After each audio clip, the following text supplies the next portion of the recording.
Hello guys, again welcome back to my channel. ఈరోజు recipe వచ్చేసి ఏంటిదంటే గుత్తి వంకాయ కర్రీ ఎలా చేసామో చూడండి. ఫస్ట్ మనం పల్లీలను వేయించుకొని పక్కన పెట్టుకోవాలి.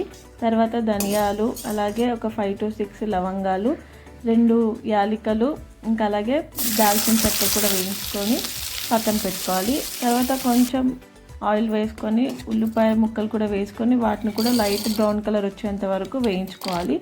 ఇప్పుడు మనం ఈ వేయించుకున్న అన్నిటిని మిక్సీకి పట్టుకోవాలి. అలాగే దాంట్లో కొబ్బరి కూడా యాడ్ చేయాలి. కొంచెం తగినంత సాల్ట్ అలాగే కారం కూడా వేసుకొని ఈ మొత్తం ఈ వేయించుకున్నవన్నిటిని మిక్సీకి పట్టుకొని పక్కన పెట్టుకోవాలి.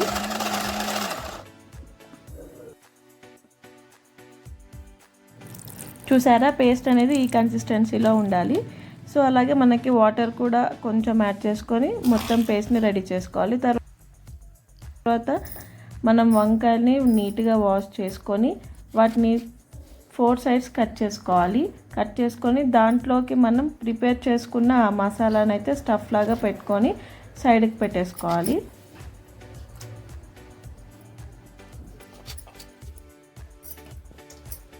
మా ఛానల్ని మీలో ఎవరైతే ఫస్ట్ టైం చూస్తున్నారో వెంటనే మా ఛానల్ని సబ్స్క్రైబ్ చేసుకొని బెల్ ఐకాన్ యాక్టివేట్ చేయండి. మా వీడియోస్ అన్నీ మీ వరకు వచ్చేస్తాయి.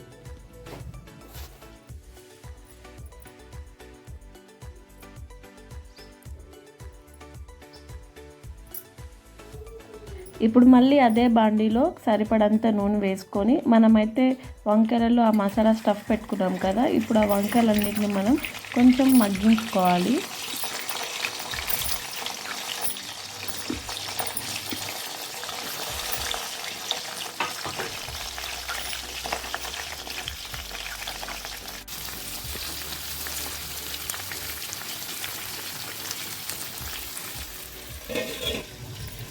వంకాయలన్నీ ఈ విధంగా మగ్గాలండి. ఈ విధంగా మగ్గిపోయిన తర్వాత మనం ఆల్రెడీ ప్రిపేర్ చేసుకున్నాం కదా పేస్ట్, మిలిగిపోయి ఉంటుంది కదా, దాన్ని కూడా మనం దీంట్లో యాడ్ చేసుకోవాలి. అలాగే కొంచెం సాల్ట్ కూడా యాడ్ చేసుకొని మళ్ళీ ఇంకొంచెం సేపు దాన్ని బాగా ఉడికేంత వరకు మనం ఆ పేస్ట్ కూడా అంత మంచిగా కుక్ అయ్యేంత వరకు మనం బాగా ఉడికించుకోవాలి. ఉడికించుకున్న తర్వాత లాస్ట్లో కొంచెం వాటర్ వేసుకొని ఇంకొక 10 minutes పాటు మగ్గించుకుంటే మన గుత్తి వంకాయ కర్రీ అయితే రెడీ అయిపోతుంది. నిజంగా టేస్ట్ మాత్రం చాలా బాగుంది, ఆ స్మెల్ కూడా చాలా బాగుంది. మీరు కూడా తప్పకుండా మీ ఇంట్లో ట్రై చేయండి. Hope you guys like my video. Please do like, share, comment and subscribe to our channel. Bye guys.